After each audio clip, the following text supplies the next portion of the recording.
Sawabona family, today in the classroom, I have art on the wall. Finally. Uh, but seriously, and more importantly, today in the classroom, we are resting. It has been a rough almost 3 months for all of us. And we deserve this rest. We've worked for it, we've earned it, we need it. So we're doing it. And in order to support us with that, we have the amazing Tovi Scruggs-Hussein who will be joining us. So stay tuned because the Critically Conscious Classroom is up next.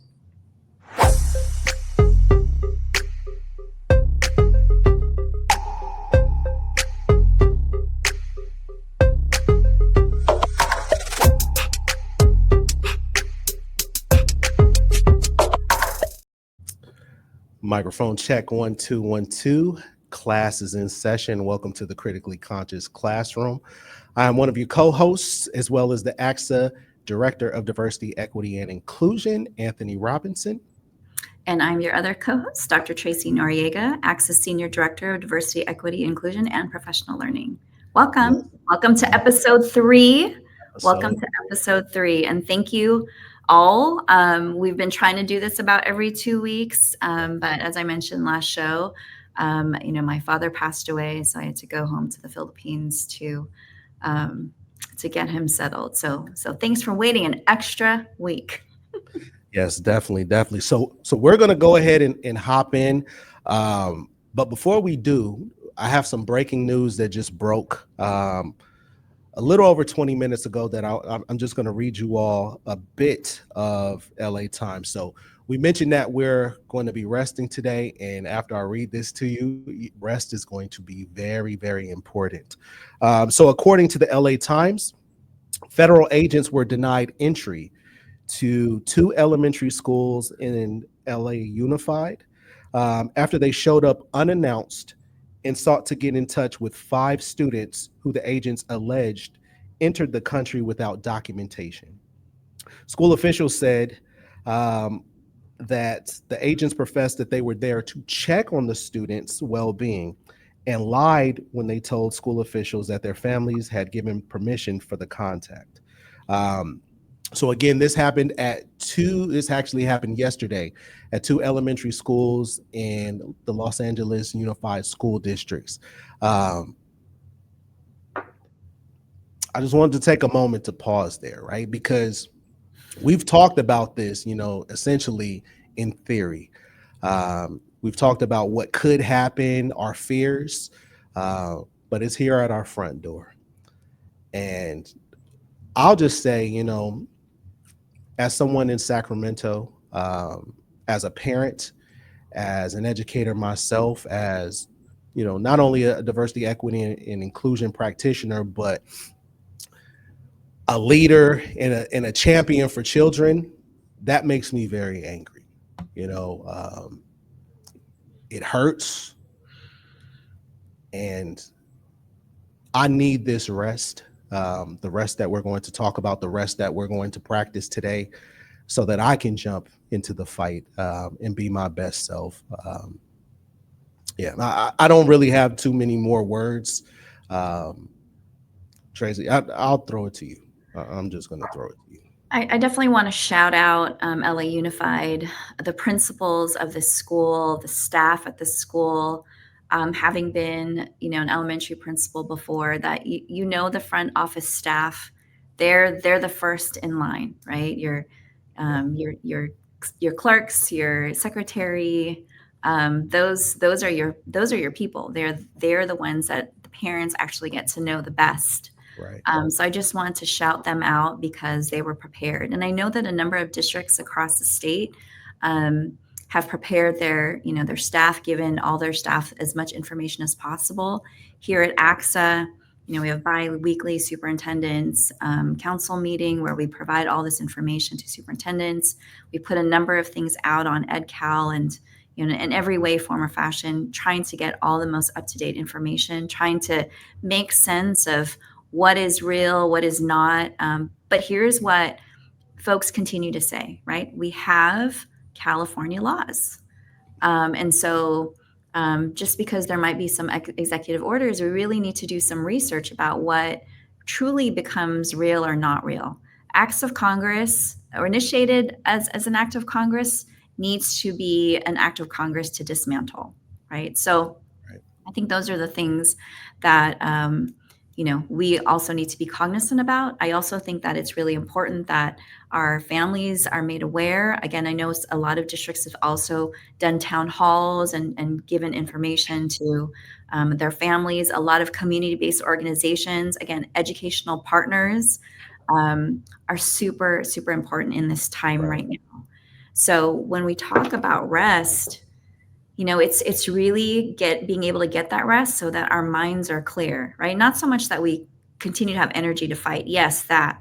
Um, but we also need some really clear minds, and we need to be thinking and strategizing and not jumping without knowing, right? Right. What's in the water, right? We really need to strategize before we really put our lives on the line. And I think that just comes with a lot more information. So again, shout out to LA Unified, these particular schools, the staff of these particular schools. And it's something for the rest of the other schools in the state, if not the nation, to learn from. Yeah, and I'd also add to that, Tracy, that vigilance is going to be your friend, right? And so we've talked ad nauseum about what it could look like, what we do, when we're on campuses, and we've talked, ad nauseum about even the difference between what Congress does versus an executive order. But I think that we can see right now, right, that people don't care about that, right? People are violating law. So we have to be prepared for that, right? So that's going to include continued conversations with staff, continued conversations with parents, uh, because I feel like it's just started in Los Angeles and it's going to trickle down. So, um, whether you're an educator, a parent, a community member watching us right now, it's very important to be aware. As Dr. Noriega said, uh, strategy is very important. And I'll add this too. We actually, and I'll probably say this every episode, we have to know what's in Project 2025 because that's where the strategy lies, right? Like there's an old adage that says if you want to hide something from someone, put it in a book. The strategy is there. Okay. So I do want to honor this time. Um, I wanted to make you all aware of that, but I think it's time for us to proceed and start this journey to rest. So, um, to kick things off, as we mentioned in episode 2, we do want to do our land acknowledgement. Um, I'm going to drop something in the chat for you all. I'm not going to read this to you all, but I'm dropping something in the chat. So last time we asked you to Google where you were from. This time we have a website for you called Whose Land. So essentially, what you can do with this website is you can type in where you are, and it'll tell you what land you're seated on. So light up the chat for us, right? Tell us where you are. Tell us where you are. So what native land are you on? But also tell us where you are, right? So I'm in Sacramento. I occupy the Nisenan and the Miwok. Um, so yeah, light up the chat for us. Light up the chat for us. I currently today, in the Sacramento office, right, the Nisenan Miwok, Maidu Miwok people's land. But I also occupy land in the San Francisco Bay Area, Ohlone land, specifically Muwekma Ohlone land. Um, and again, we talk about land acknowledgements, right? But there's the action behind it. So when we acknowledge whose lands we are on, whose lands that we occupy, the lands that we're taking, that's one aspect of it, right? Doing the research, obviously caring for the land, being good stewards of the land. But at some point, right, we also need to talk about how we're somehow giving land back. So shout out to Berkeley, right, Right. city in the Bay Area that's given land back. And if where you're coming from has done anything like that, would love to would love to hear about it as well. So we have a special guest today. We do. And I know I always give out my flowers pretty early, but I can't help it. I can't help it. We know folks, we know some amazing people. So our special guest, Tovi Scruggs-Hussein. I've known Tovi for a number of years, and I will say that when ACSA's Equity Council a number of years ago, we were both very active in Region 6.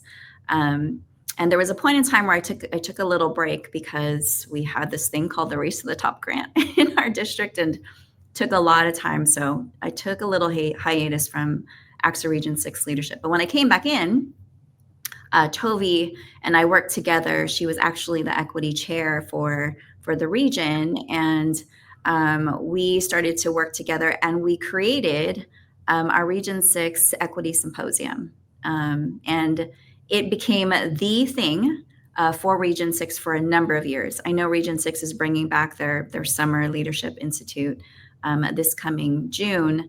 But Tovi and I started this. I've known Tovi for a number of years.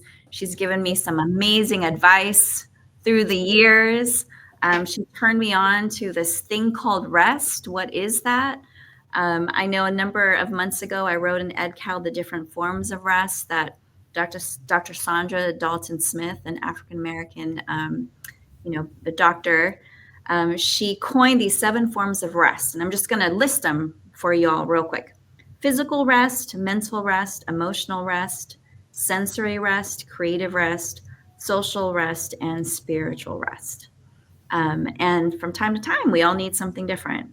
So, Tovi, thank you so much for being here. Thank you. Sis, you have taught me and so many folks so much through the years, and we really want to let our other members who are here today learn a little bit more about rest, why rest is so important. Tovi, before you say something, I'm trying to be calm because I know that you're the calming person, but I just want to show people my prop, right? Like, I brought my pillow because one of the things that that Tovi is known for is making you actually lay down and take a nap. So I brought my blanket and I brought a pillow. Don't ask me why it's this pillow. This is the one I was allowed to bring, but I brought my pillow and my blanket. So I'm super excited to have you here because I want to learn how to properly rest. So thank you again, Tovi. Thank you so much, both of you, for having me here today. I am occupying Ohlone territory in Oakland, California. And I love that you brought the pillow and the blanket. It's funny because a part of me is like, oh my God, what if word gets out that I'm like leading PD and people are snoring and resting in my PDs, which they're doing. But it's because, and before we really get into other pieces, because people have forgotten what it feels like to be rested. We're normalizing exhaustion. And what I'm helping people to remember is that resting is something that is not intellectualized. It's somatic. It is in our bodies. And literally for 10 to 15 minutes, you can enter a deep relaxation that will revitalize you and rejuvenate you. So when we even talk about we don't have time to rest, I'm showing you that we have 10 to 15 minutes that we can push pause and we can actually take some rest. And resting isn't just napping. There's other forms. I know we'll get into this as we're having conversation. But again, it's a somatic experience. So even having to like talk about what this PD looks like with leaders as I'm having to do, it's a shift in consciousness, y'all. It's a shift in consciousness to be like, yeah, we want our PDs to be interactive and actually do what we're talking about. Then we have to do what we're talking about. And if we're talking about resting, we have to practice those tools of resting, right? Yeah, and Tab, that go-to line, we're going to change our go-to line. You're going to leave this place with like, I'm resting today. Yeah. So that's the first question, really, right? Like this change of mindset. So at what point in time, right, what were you seeing or feeling either in yourself like the work you were doing at the time, that made you realize that rest is not optional, that we absolutely, it's a necessity, and not only just a necessity, but urgent? It happened when I was a principal and doing a lot of DEI work, starting to like really focus in that area. And I realized, I'm like, oh my God, one, I'm exhausted from our work in education. But two, I was like, rest has to be a lifestyle as a part of our leadership. Right. Because how do I sustain? I literally got tired of feeling tired. I got tired of having no room to really think and innovate and create, which is like some of the favorite ways I enjoy spending my energy. And we're being asked to create and innovate in education and to do things differently and create systemic change. But you can't do that if you're exhausted. You can't do that if you're burnt out. If this is our calling. Like those of us who are educators and are called to education, it's not fair to us to be exhausted in our calling. Like we're running off of love right now. We're running off of love and passion. But imagine what happens when we run off of love, passion, and what energy? Like the energy to really do the work. So actually it's by design. Like when you talk about what has happened at LA Unified with ICE coming to those schools, right, that's by design to dysregulate us and create a lack of psychological safety. Because when we are in a space of dysregulation and not feeling psychologically safe and physically safe, we're not our best selves. So as long as we can keep literally the people who are responsible for the future of humanity, which is us as educators, and take the sacredness out of our work and out of our experience, then all we can do is go through the motions. And we know that real education doesn't happen through going through the motions. Right. No. But the system relies on that. A system of oppression relies on us just going through the motions and not being creative and innovative. Right. So Tovi, I want to just highlight some things in the chat and move on to the next question. So I see that Tosh said that I don't have time to rest. That's their go-to line. Lester Powell says, I need to learn how to rest my mind, and that's the hardest thing. Cecilia Gutierrez agreed with that. Gregory Brown says, I don't think I know how to rest. So my question to you, and this, I'm included in that, right? So Dr. Noriega talked about the 7 forms of rest. And I think in theory, I think in conversation, it's very easy to say, I need to rest, I want to rest. Mm-hmm. But my question to you is, what does rest actually look like in practice, especially when we're in the midst of the storm? And a second part of that is, how can we rest within resistance and not wait until the storm or, the tough times are over, even though it seems like they never are, right? So what does that actually look like for us? How do we do it?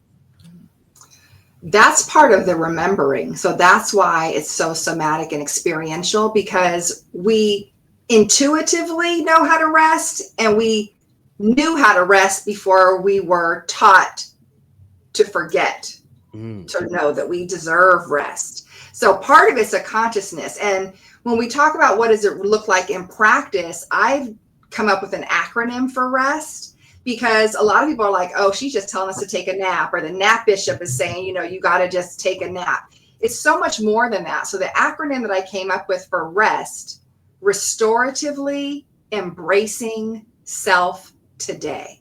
Rest. Restoratively embracing self today.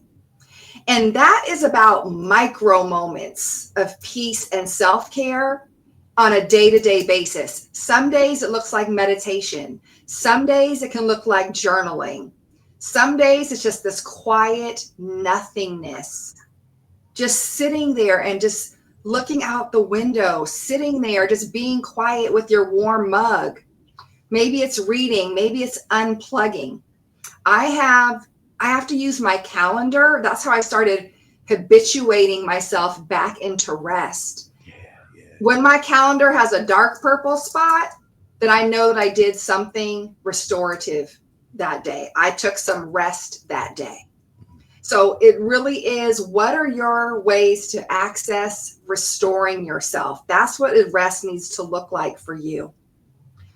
For me, meditation is like non-negotiable. That's going to be the everyday. That's my baseline. So if I didn't do anything else that day, I know I got that in. But I'm getting better and better about turning off my TV and not numbing myself in front of TV and just being quiet, because we're all overstimulated. And we're really, how can I say this? Let me pause. We're looking at maladaptive ways that are helping us cope. And we're normalizing those. So we're in front of the television too long. We're scrolling too much. Maybe we're a little heavier on the wine at night than we want to be. Maybe that's become a daily thing. Like whatever it is that we've tried to normalize for coping to just get through every single day, is it maladaptive or is it adaptive? And when it's maladaptive, it's not that good for us. And when it's adaptive, it actually becomes good for us. I have started doing guided meditations at night so that I can bring more meditation into my experience. And I'm telling you, I've gotten some of the best sleep in the last few days by just turning off the TV an hour earlier so that I can be in the guided meditation and more alert and let that take me into my slumber. And it has changed the game. And I say this, y'all, because I've been doing this a long time. So people like see me as the expert. I'm honored to be a facilitator and teacher of this work. And the hustle and grind culture is so deep in us that even though I've been doing this as long as I have, I'm still experimenting. I'm still practicing. There are times that I still struggle because we're looking at decades and decades of unlearning and reconditioning within ourselves. This is not something that's going to change for us in a month because we did some 21-day tech fast. That's not how it's going to go. The indoctrination is too deep. Yeah, it's like you said, right? It's creating habits. It's making it a normal practice, and it does absolutely take practice. I do think it can start with small things, and even those of us that I mean, maybe Tovi, you can attest to this, but even those that know more about rest still have a hard time doing it, right? I purposely left my laptop here at the office the other night. And I was freaking out. And so I'm trying to do certain things on my phone. And at whatever point it was, I just had to say, you know what? I've just got to let it go. This is like a huge sign. I had an intent by leaving the office at the laptop. I mean, the laptop at the office. And I just need to go to sleep, right? Like the jet lag is still real. But I think it is that. And so when we talk about practicing that, and when we talk about leaders, like truly being able to model rest and care, not as a performance. And I know it starts within ourselves, right? But truly as a cultural shift, what do you recommend? What have you seen out there? Because I think it's one thing to do it on a personal basis, but it's another thing to think about it in terms of systems. How does the whole system that you are in actually do this? Your school site, ideally your district, ideally, I mean, we all live in capitalism, but I think this is where collectively we can change it. And this is where the awareness, right, is really necessary. It's a loaded question. And so often we want to go to the system, and we have to start the work collectively and together. And so as a leader who's trying to embrace more rest and wanting to bring that to your staff, own that, name that, make it something that is collective, because we have to start asking ourselves, what do we need? Like, what would we need as a system to get more rest, and use the collective mind to offer those solutions? I have a saying too with my team, delete, delete, delete, because we've tried to overcomplicate things. And it's like, what can we pull back on? Where can I take something out? I look at my schedule always a week or two ahead. And I'm like, okay, what can be moved? What can wait? I look at our work agenda. What can wait? What can we focus on now? Where can we pull back?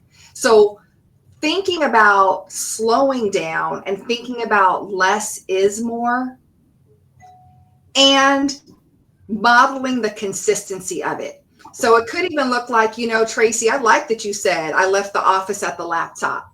Like, I know that was a play, but they're like, they become synonymous. And so maybe it does look like, you know what? I might email you after 5 o'clock, but I don't expect you to respond after 5 o'clock unless you want to. Like, we have to start naming those things versus thinking, oh my God, my supervisor emailed me, I've got to respond, or this constant on mode. I realized yesterday I plugged my phone in to be charged, and I went into a different room and sat on the couch. And I said, I'm just going to sit here for 15 minutes and it's okay that my phone's in the other room. I was like, is it okay that it's in the other room? What if I get a text? Then my 15 minutes will be disturbed. Like, I went through this whole neurotic self-talk conversation with myself to be away from my phone for just a few minutes. But the thing is this, I'm like paying attention, right? But when we pay attention together, back to your question, when we start to pay attention together as a system, then we can make the changes as a system and get that buy-in. But I want to go, and I need to go back to stress for folks. You're experimenting with this and things are happening in your inner landscape as you're learning to rest. It's important that you recognize what you're feeling, because the people that you're leading are probably also feeling it. So when you work through what you're feeling, you can coach them to work through what they're feeling so that the systemic change happens. But if you're trying to do it for them and be performative, and they're coming to you with this is happening, I'm experiencing, and you're like, I don't really know what you're talking about, not so helpful, right? So it's like there are instances where we kind of have to go first. We have to look at that. And we have to just learn to take dominion of what is mine to control. Me, my mood, and my body. I own that. Capitalism and consumerism shifted that. And the Nat Bishop talks about this.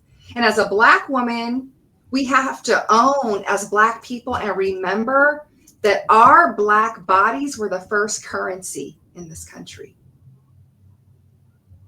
Our Black bodies were the first form of money. Yes, there's an indigenous piece, and I don't want to discount that. And I'm naming that through slavery, we were currency. And then what happened when slavery ended, and then we went into sharecropping, and we went into other forms of land sharing, and then there were poor white people doing work, and there were Asian folks doing work, and Latinos doing work. Then all bodies became currency. And then consumerism and capitalism took hold. That was now making us machine-like, so that we would keep creating work that would earn profit for those that were in charge, for the rich and the wealthy. So what has first been done to Black bodies is now being done to all bodies. We are not seeing ourselves as the ownership that we are. I get to own my productivity, and I get to own my worth. I can't turn that over to a system, but the system wants us to turn that over to us, which is why hustle, grind, don't rest, set your alarm, get up, and systems that just don't make sense, right? Like the school calendar is still set on an agricultural calendar. Mm-hmm. How many parents are farming? Definitely. Tovi, I just want to drop, and I'm going to kind of blend two questions together because I know we're running low on time, and I want to honor this conversation. So, Tracy, I really appreciate you saying that you left the laptop here. I was definitely trying to get in touch with you. I'm glad you didn't have it. But I also saw that Lester Powell mentioned that he took his work emails off of his phone. But we have a great question in the chat from Ken Dutton. And so Ken's question is, what about folks who don't watch TV or use technology at home, or even someone like me who's looking to unplug? Mhm. And then the second question is, we have a captive audience, uh, folks who are feeling overwhelmed, exhausted, afraid. What are the final thoughts, or about rest and how they can properly rest, that you would leave us all with? So first question, what about us who don't watch TV or use tech at home? How do we rest? And then also, what are the final thoughts on rest that you want to share with all of our viewers? Thank you. So, Ken, to address that, I would really start to explore and become more aware of what are the coping mechanisms that potentially I've used in place of television and technology. Like, what is it that's still keeping me tired? And I really believe that in education, a lot of us are not working rested. And it's because we know the work is the work, like it's always there. And this is what I've been like saying this message to everybody. The work is always going to be there. And you have a choice that you can do the work tired or you can do it rested. And guess what? We do get to choose, because we're doing the work tired and it's not going away. There's always a plethora of work for us, more than enough. And so let us just choose to do the work rested and start to go to bed earlier. So whatever it is that you are doing that's replacing TV or technology, are you getting to bed at a decent time? Are you getting good sleep? I have blackout curtains in my room now. My room is darker. I travel with a sleep mask because the hotel rooms, you just don't know what you're going to get. Like, I protect my sleep. I have unscheduled weekends. So Ken, maybe consider that. Like, are you over scheduling yourself? Because just because we took something out, sometimes we put too much back in and we fill it versus giving us the spaciousness. So my closing words are, our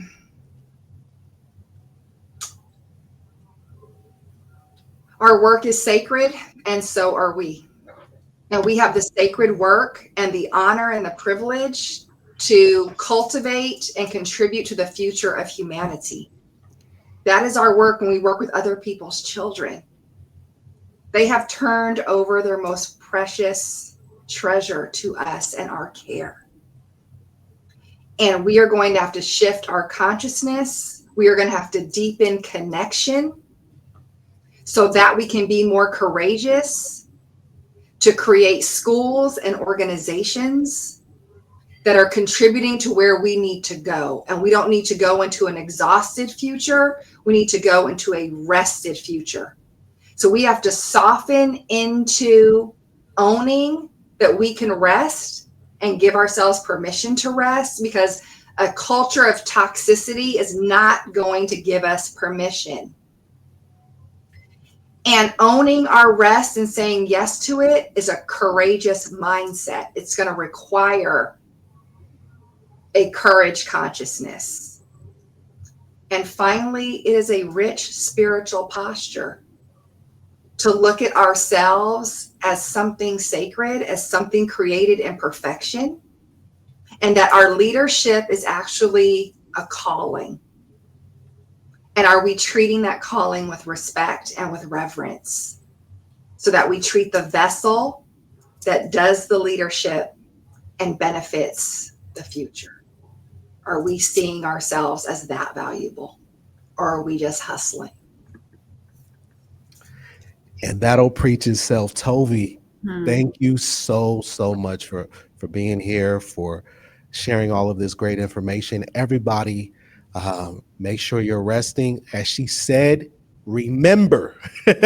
So I can tell you personally, I don't remember how I learned how to wash my hands. I just know how to do it, right? So we have to try to remember. Again, Tovi, thank you so much. We'll absolutely have to bring you back at some point, because I know I want to do a deep dive with you. So again, thank you for being here.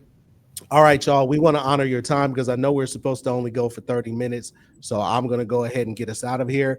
At the end of this month, so April 29th through May 2nd, You can catch us if you're here local in California. You can catch us at our Lead with Pride Summit in Anaheim. So we will be fairly close to Disneyland. So if you're going to Disney, please catch us in Anaheim. Also, great news, super great news.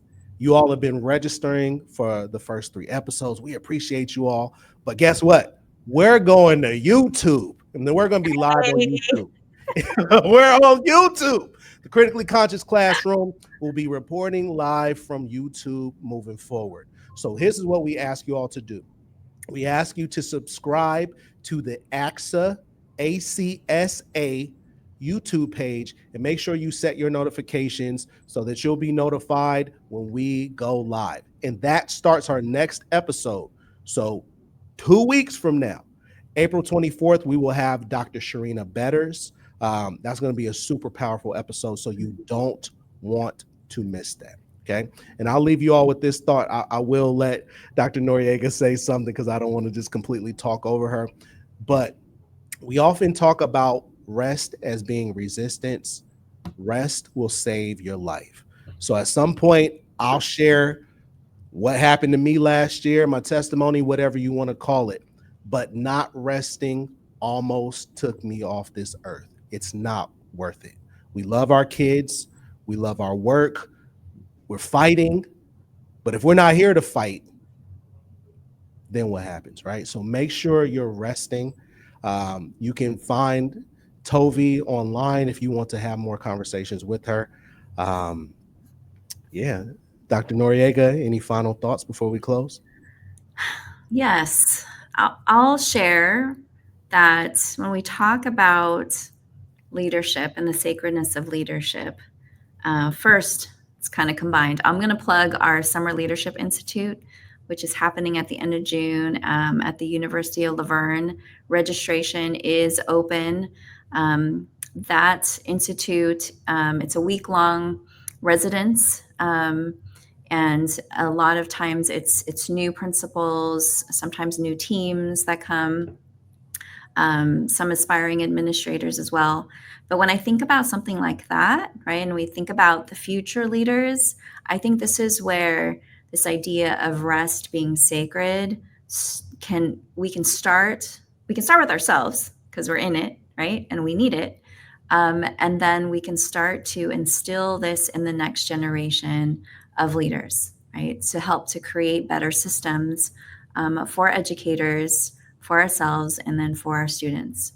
So Anthony, I'm glad that you got your rest. You're still here with us. I think those of us that are still, in this fight, we either take some time to do some rest, right? Because it is our divine right, according to the Nat Bishop. Just plug in her book, right? Rest is Resistance, if you have not seen that. But also, like I said, it's our divine right. But if we don't do it, then our bodies might have plans for us otherwise. So let's take good care of ourselves. Let's take good care of each other, so that we can be the best humans that we can be. Yes, ma'am. And on that note, we'll go ahead and ring the bell and end session. Thank you all for staying a little bit late with us. We owe you some extra credit. We will catch you in the Critically Conscious Classroom on YouTube next time. See you in 2 weeks. All right.